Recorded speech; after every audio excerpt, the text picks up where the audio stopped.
We saw impressive bull run a few months ago. Then we had a significant correction, and now we are seeing the price of Bitcoin rising again. So what is your view on the current situation in the Bitcoin markets? At what point of the price cycle are we at the moment? Well, I think I want to step back before I address it. I think we're in an early adoption phase of this digital phenomenon. And so you have something like 2% saturation. If you say there's 7.5 to 8 billion people on planet Earth and there's 125 million users. So I think we're very, very early innings. And if Kathy Wood is correct, and I think she will be, we'll have something like 1 billion users by the end of 2025. So recognizing that and studying other securities or other investment ideas that track Metcalfe's law in terms of exponential growth, there's lots of volatility. There was volatility in Facebook when it came public, volatility in Google, volatility in Amazon. Amazon is one of the more amazing investment stories. A $10,000 investment in Amazon on its IPO May 15th of 1997 is worth $21,140,000 today. Yet you would have had to subject yourselves to 8 times where Amazon dropped 50%. And so Bitcoin, it being 12 years old, it's still maturing and it's still in early adoption. So I expect a lot more volatility. Having said that, this is an asset that's gone up anywhere from 150 to 200% per year. You just have to step back from it. If you're managing it day to day or you're thinking about it week to week even, I think that's quite dangerous. And so to me, I see these coins being worth $500 to $1 million a coin over the next 5 to 10 years. So entry points below 50,000 or 60,000 are very attractive to us. And so we try to buy coins every month as we accumulate cash in our portfolios. We sweep them into Bitcoin. That's not to say that Bitcoin couldn't experience another 50% drop like it did in May of 2021. So to me, it's very early. There's more upside volatility, more asymmetrical upside volatility to Bitcoin. But again, you have to look at it over a multiple year period of time. If you're managing it week to week, you could get caught in a downdraft. And of course, if you're shaken out during a downdraft, you'll be sorely disappointed. So now I would like to dive a little deeper into this comparison with Amazon you are making. So it didn't take Amazon 10 years to become a globally recognized company with a lot of use cases, while Bitcoin seems to be a bit slower because it's been already 10 years and we cannot say that Bitcoin reached mainstream adoption. Don't you think so? No, I actually don't think so because, look at where Bitcoin is today, the $800+ million market cap. If you go back to when it was trading at 65,000, Bitcoin reached $1 trillion in market capitalization in 12 years. It took Amazon almost 20 years to reach that same market value, that same market capitalization. I think that we got to go back. It's easy to see Amazon as established as it is today, but I'll take you back to year 12 of Amazon, which was 2009. Amazon had dropped 90%. There was an article in the paper, Amazon being 12 years old, Amazon.bomb, that this company was not going to make it. And so we see Amazon today at age 24 with its capacity and its standing and its lacking of volatility on a relative basis compared to its historic volatility. So, to me, Bitcoin is moving faster.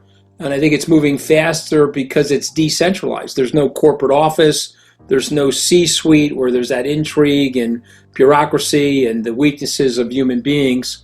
This is a decentralized protocol, decentralized network. It's amazingly efficient. It hasn't been hacked. It's been attacked for 12 years. There's been 8,400 or so coin competitors of Bitcoin, and yet Bitcoin remains the apex predator in the space. So I don't see it that way. I think it's moving faster than Amazon, Google, and Facebook, actually. And I can just prove it to you by the charts. Okay, so now I would like to talk about institutional adoption. After major players like MicroStrategy and Tesla getting involved with crypto months ago, we are seeing the institutional flow coming into crypto slowing down a bit. You also said that the institutional adoption story is overhyped. So can you expand a little bit on this thought? And when do you think that we are going to see the next wave of institutions coming into the space? Yeah, well, I do believe that, and that's also grounded in evidence. If you ask somebody like Larry Fink from BlackRock, he would say that his clients have very little to no demand for Bitcoin. If you go to the large-scale institutions, there's a general reluctancy to adopt. Now, the good news is we've had some recent wins in the community. Ray Dalio, who was a skeptic, now is an investor. Dan Loeb, running a $25 billion hedge fund, was a skeptic. He's now a Bitcoiner. Steve Cohen at 0.72, the same thing. And of course, there's Paul Tudor Jones and Stan Druckenmiller. So there's very smart people that have institutional scale assets that are in Bitcoin. But the very, very large pension funds, the endowments, the public employee retirement systems, I would say they have small to little interest in Bitcoin at this time.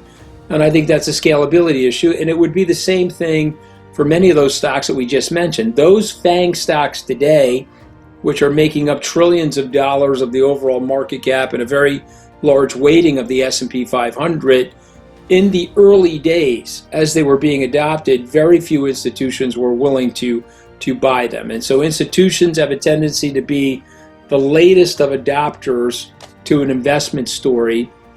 And, listen, last year at this time, people were talking about institutions entering the market. There was a fever pitch of that discussion in January of 2021. But the evidence just hasn't borne that out. We don't have large-scale institutions. Now, the good news is many of the banks that were in the early stages skeptical of Bitcoin are offering Bitcoin products. Jamie Dimon, as an example, was once a critic of Bitcoin. They now have a series of Bitcoin and other crypto offerings at JP Morgan. That would be the same for Wells Fargo and Bank America. So the very good news is the process itself is starting, and the institutional demand, I think, will emerge. But if I'm guessing, I still think we're 2 to 3 years away from that. I would like to know, what is your price target for Bitcoin for the end of 2021? Good question. So I started the year with a $100,000 price target when Bitcoin was at $65,000 in April. It seemed very likely, and then Bitcoin went to $29,000, and now it's back up to $45,000. There's 4+ months to go, roughly 3.5+ months to go in the year. I still see Bitcoin nearing 100,000. So I'm going to stick to that price point.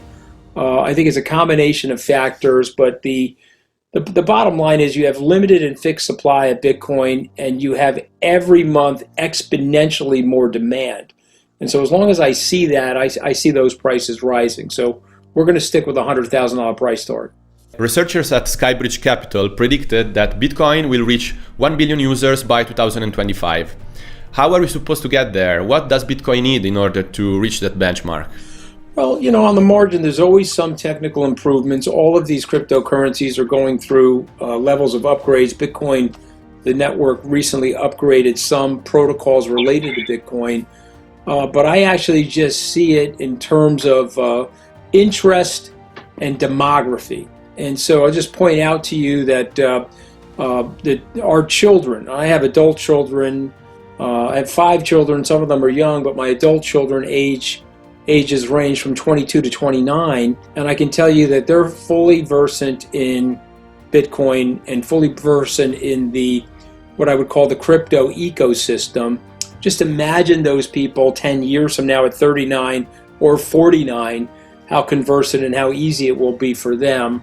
And I will say this to you, that this is a technology and a product of the future. And the future is going to come more quickly than people expect.